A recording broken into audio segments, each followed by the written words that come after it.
Hello and welcome to the debate. I'm Marzia Hashemi. Thanks so much for being with us. Ayatollah Sheikh Nimr al-Nimr, who demanded human rights for everyone in Saudi Arabia, has been executed by the Saudi regime. Nimr, along with 46 other people, were killed by beheading, with 4 of them being shot by firing squad. Sheikh Nimr, who always called for non-violent forms of protest, was arrested in 2012 and killed on Saturday by a regime reflecting what many analysts say are the same tactics as a terrorist group Daesh, as 2015 saw the Saudi regime carry out a record number of beheadings and the most executions in 20 years. Many are now asking if the Saudi regime has just dug its own grave. Stay with us as we take a look at the ramifications of the Saudi regime's execution of Sheikh Nimr al-Nimr. Saudi Arabia shocked the Muslim world on Saturday by announcing the execution of Sheikh Nimr, who was an outspoken critic of the autocratic regime. The Saudi Interior Ministry said Nimr, along with 46 other convicts, was put to death over terrorism charges. The cleric was shot and arrested in Qatif in 2012 on charges of causing sectarian strife and disobeying the country's ruler. Rights groups say Nimr was arrested for the free expression of his views and criticizing Riyadh. The cleric peacefully demanded reforms in Saudi Arabia's political system. Amnesty International had called the death sentence against the sheikh appalling, saying it must be quashed. Observers believe Riyadh executed the sheikh because it is too repressive and intolerant of demands for reforms. This is extremely outrageous. Sheikh Nimr was known for his opposition to the government, and he was also known to be wanting to actually bring a civil change within Saudi Arabia, which is needed very badly. His court sort of appearances and so forth were really described by all human rights organizations and observers as nothing but a kangaroo court. He was someone as a reformer, and this is what Saudi Arabia does to its reformers. Since Nimr's arrest in 2012, people in Saudi Arabia's eastern province, Bahrain, Iran and several other countries have held rallies to demand his release. Saudi Arabia defiantly moved ahead with the execution, though. Many believe the kingdom, through its divisive actions, is acting in line with the enemies of the Muslim world. Saudi Arabia is a close US ally and is getting increasingly close to Israel.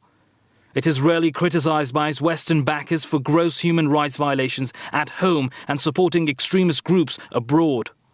The bloody Saudi war on neighboring Yemen has also drawn condemnation from rights groups. Observers believe Riyadh will continue its outrageous behavior as long as it does not come under pressure. No one's holding them accountable in Yemen. No one's holding them accountable for occupying Bahrain. There is no accountability because there is no one actually forcing them against it. The fact that Sheikh Nimr spoke in favor of democracy, spoke in favor of human rights and all this stuff, these are values which are against the Saudi ruling family. The Saudi ruling family doesn't want democracy. If it has democracy, it will be out.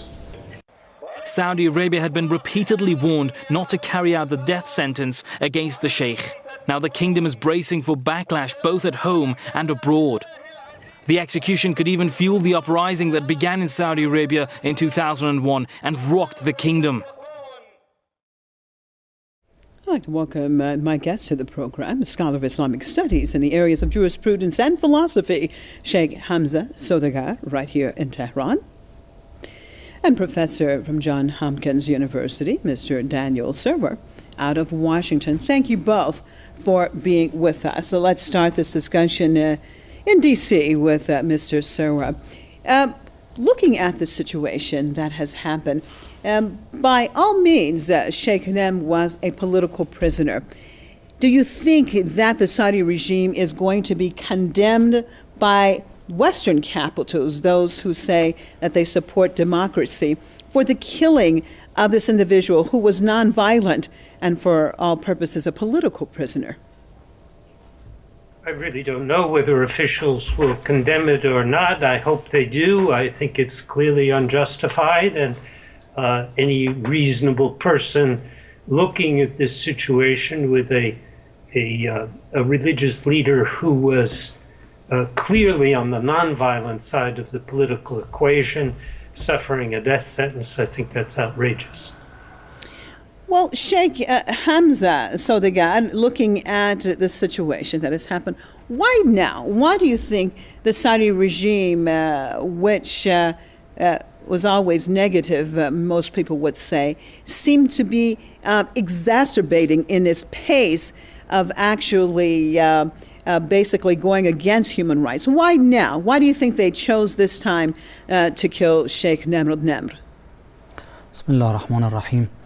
Well, I'm not really a political analyst to be able to answer the question too accurately, but I'm surprised actually at this move at this particular timing, because I don't think the Saudi regime needed any more heat for the activities that it has carried out over the course of the last few years in supporting ultra-terrorism in the region, and also in especially the neighboring country.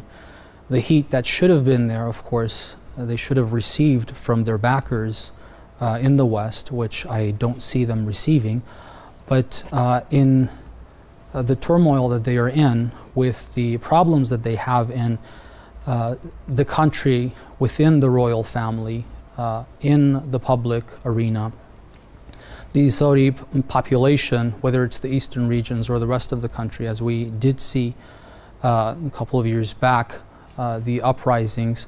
So with all of that happening, the Saudi regime doing something like this, I think, in my estimation, which is probably not too accurate, but I think they're running out of choices. And the circumstances are not looking too good. So there's a saying in Arabic that says, Al-Ghariq يتشبث بكل حشيش. The one who's drowning will try to grab a hold of whatever it can to try to save itself. And to my brief knowledge, I analyze the situation in that manner. Okay, and Mr. Sarwar, do you think that the United States actually is a part of this issue? Do you think that they have any guilt at all in this because of their support for a very, very repressive regime like in Saudi Arabia? We know just a couple of months ago, back in November, there was another sale of weapons to a regime that was already involved in the war against Yemen, already had political prisoners, already oppressing its own people, already involved in a brutal crackdown in Bahrain. Just in November, $1.29 billion more arms. These were the sale of smart bombs to a regime like this. How much does the United States play in this? Are they complicit in this execution? Well, I don't think the sale of the arms makes them complicit in the execution. The United States is a supporter of the Saudi regime, is allied with the Saudi regime, but that doesn't mean that it somehow is implicated in something like this. Would you say, sir, excuse me, would you say then actually a regime like that, a regime that is obviously repressive, that, as you just said, the United States supports, that the regime without that support, it would be very, very difficult for it to survive. Thus, those who are supporting it, would they not then be complicit in all the illegal acts, all the anti-humanitarian acts that are carried out by Riyadh? Well, I don't know. Does Iran feel complicit in everything that Hezbollah does? I doubt it. The fact of the matter is that the United States is allied with Saudi Arabia. We don't expect the Saudis to take responsibility for the executions that are carried out in the United States. I don't think you should expect the United States to take responsibility for executions in Saudi Arabia. Well, let's look at that, sir. Let's look at that, exactly, that statement that you've just made, that the United States should not then take that responsibility. In many other countries, we can start, actually, if we want to start with Syria, what the United States has done to that country. that they said that it was actually going against human rights, going against its own citizens. We know several years ago, inside of this country, inside of Iran itself, the condemnation, the pressure that came out of Washington. Where is the United States' condemnation of this regime, sir? Well, I haven't seen any condemnation yet today. It's holiday time in Washington and the weekend. I would expect us to condemn the execution, but I can't be sure that that's the case. You'll have to ask officials about that. Okay. As I said, I have no hesitation myself in condemning this execution. I think it's an outrage, and I think the Saudi regime, I think it's true that the Saudi regime is feeling threatened. I'm not so sure that the Saudi regime is as weak as some people suggest. I think, in fact, it conducted its transition to King Salman with great ease. I think at the moment the Saudi regime looks pretty solid and is taking a very hard line on protesters. Okay, well, let me get Sheikh Sodagar back in on this discussion. Sheikh Sodagar, you've heard our guest in Washington saying that the regime looks solid. However, we see what many would say would be acts of desperation. We have seen the oppressive clampdown on the people of, and we're talking about not the military, but on also the regular men and women and children of Yemen. We have seen now for years the unbelievable clampdown right across the causeway in Bahrain. And we have seen the support, more than anything, the support for many, many terrorist groups that not only in this region have suffered, but we're seeing the ramifications going even to the western part of the world. Looking at Saudi Arabia, there are many analysts that say definitely their days are limited. As our guest in Washington said, he said that there was a transition, but unlike what he's saying, it was not a total easy transition to the new king, because there are lots of battling behind the scenes, lots of power struggle behind the scenes. What do you think has to happen at this point in time? I'm looking at the Muslim Ummah, the Muslim community, as far as really understanding the role that Saudi Arabia is playing, in many would say, in trying to divide the Islamic community. Well, as I said earlier, I think my field of expertise is Islamic studies in the areas of jurisprudence and philosophy. So I'm by no means a political analyst. However, I do have a reading into the situation, whatever that's worth. And that is, I think it's pretty obvious that the royal family inside Saudi Arabia is not going to reveal the secrets of what's going on and who's fighting who within the royal family. But there is leakage of news here and there that suggests that there is a lot of internal fighting that's going on. So I don't know what is exactly meant by a greatly at ease, or going through that transition with great ease. I'm not sure if I fully agree with that. The other thing is that there's a deficit that I'm not sure if this is the first time in the Saudi history that you've had it with all the oil money that it has. And it's facing a situation of financial crises that's very difficult for them to handle. And it seems like the oil prices are going down, and they don't seem to be coming up anytime soon. At least this is what analysts are suggesting. And if we look at the wars that the Saudi Arabian regime is funding and supporting, whether it's in Yemen or it is in Syria or in Iraq, it doesn't seem to be looking good for them. They've spent a whole lot of money, but they're not getting much out of it.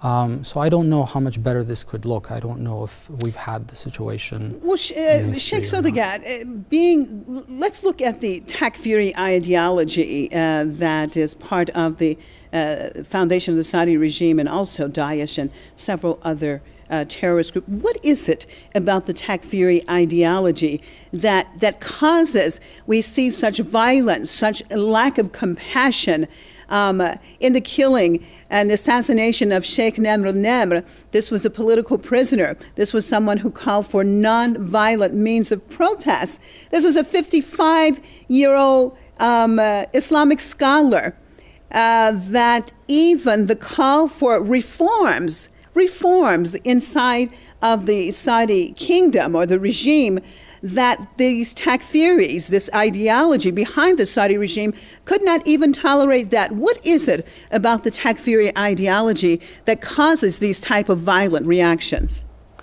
Well, I don't think this is the first time in history that we've had terrorist organizations, which is the name we call them these days, and they've had various other titles in history that have used some form of religious identity, some form of religious reading to justify their murder and their killing. I read the sentence of the Sheikh, and one of the lines that we saw there was the concept of muharaba. And when he was sentenced, I don't know if it was actually carried out in that manner or not, but he was supposed to be crucified. And the justification for that was supposed to have been the concept of muharaba, which is found in the Holy Quran as the book of the Muslims who all believe in. But I fail to see how in the world they were able to justify the killing of Sheikh al-Nimr under the pretext of muharaba, since muharaba is an attempt by a people to create insecurity and violence against the people, the Muslim nation within a country.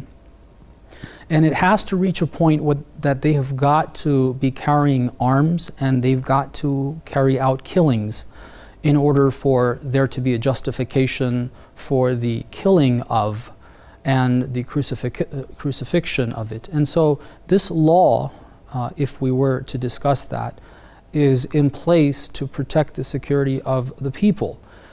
In Saudi Arabia, the government of Saudi Arabia is definitely not a people's government. I don't think anyone in the world would be able to defend that government as a democracy by any standards, which is very unfortunate because there are people that say they do support democracy, but for some reason when it comes to the Saudi regime, they don't seem to be calling out effectively on matters of human rights and democracy.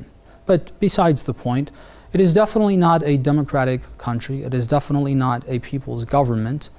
And Sheikh al-Nimr definitely did not use any form of violence, as the doctor also suggested. He did not even suggest that idea. Not only did he not carry any form of arms, he did not carry any type of terrorist activities. And I'm very sorry to see news agencies saying that the Saudi regime has executed a number of terrorists, including Sheikh al-Nimr, trying to, I guess, allude that he's one of the terrorists. He did not carry any type of terrorist activity. He was calling for reform. He was calling for human rights. And the royal family was protecting itself, protecting an illegitimate government against a people by beheading a scholar who was calling for peaceful reforms. And so within the Islamic context, this has no space and it has no justification. But what happens is that you will find people using some of those titles within the Holy Quran or within the tradition of our Prophet to carry out gruesome activities and killings and murder in the name of Islam. All right, stay with me, Sheikh Sodagar. Professor Sarwar, do you see any similarities at all between the Saudi regime and the heinous acts that they have been carrying out throughout the years and Daesh itself? Well, this is a complicated question, and I'm not sure I'm fully competent to answer it. I think Daesh comes out of a very conservative Islamic tradition, but I'll leave the Islamic jurisprudence and history to my colleague in Tehran. But the fact that Daesh may be seen as having roots in an ideology that resembles Wahhabi ideology doesn't make the Saudis, it seems to me, responsible for Daesh in any serious way. So you're saying that are you saying then, sir, that the Saudi regime does not support terrorism in the region? That they do not? Go ahead.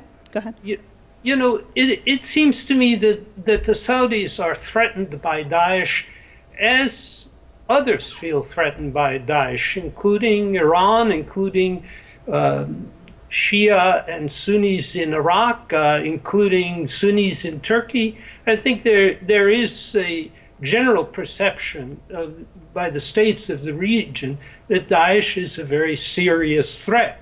What the states of the region haven't been able to agree on is how to fight Daesh and with whom to fight Daesh. Well, do you find it curious, sir, just very quickly, do you find it curious that actually the entity that has been very effective in fighting against Daesh is actually the Syrian government, and we know 100% that the Saudi regime has been doing whatever they could to overthrow the Syrian government, even though now the major fight is with Daesh, that they have not really done anything to actually try to stop Daesh inside of Syria. Let me respond to that. Go ahead, 30 seconds. I see no sign whatsoever that the Syrian government is serious about fighting Daesh. Okay. It's serious about fighting rebels in Syria who are looking for a democratic regime. Who just happened to be Daesh. Hopefully another show. We only have a few minutes. I would love to get into this, and hopefully we definitely will have you on a show where we can talk about Syria a little bit more, sir, definitely. And last 30 seconds, Mr. Sodergad, what has to be done? Sheikh Sodergad, what do you think has to be done in order to bring about Islamic unity, in order to try to confront an entity like Saudi Arabia? Well, I'm glad you didn't suggest that any of the governments should get involved in this, meaning the governments of, the Western countries that back the Saudi regime, because I don't think that's effective. I think if anything would have been effective, it should have been effective at this point in saving the lives of many people that have been killed by the Saudi regime. And I think it is up to the people, as it has always been. And we believe in that. And we believe that God supports people that take matters in their hands, and they have the courage to come out, to realize the truths, and to take action. So I hope that the Muslims, regardless of sect, I know people are trying to make this sectarian, and I want to say that this has nothing to do with sectarian violence. The Saudi regime has killed and is killing members of various sects within Islam. It has done that in its history. It has supported people who do so today. It has supported people that carry out killings outside of the Islamic faith as well, whatever their denominations may be. So I think it's up to the people to really, especially the people of Saudi Arabia, I hope that they don't back down. I saw reports that they are already in the streets. I hope they continue that. I hope they learn the lesson that God has taught them in the Holy Scripture and from history, that if a people are rising for their own country and for their own solidarity and for their own sovereignty, to take matters in their hands, God will support them. I think that's very important. People need to open their eyes to the realities and not be fooled by the images and the false information that is being given to them from the various channels. And thank you so much. We're out of time. Appreciate you being with us. Scholar of Islamic Studies in the areas of jurisprudence and philosophy, Sheikh Hamza Sodergad, right here in Tehran, and Professor from Johns Hopkins University, Daniel Surer, out of Washington, D.C.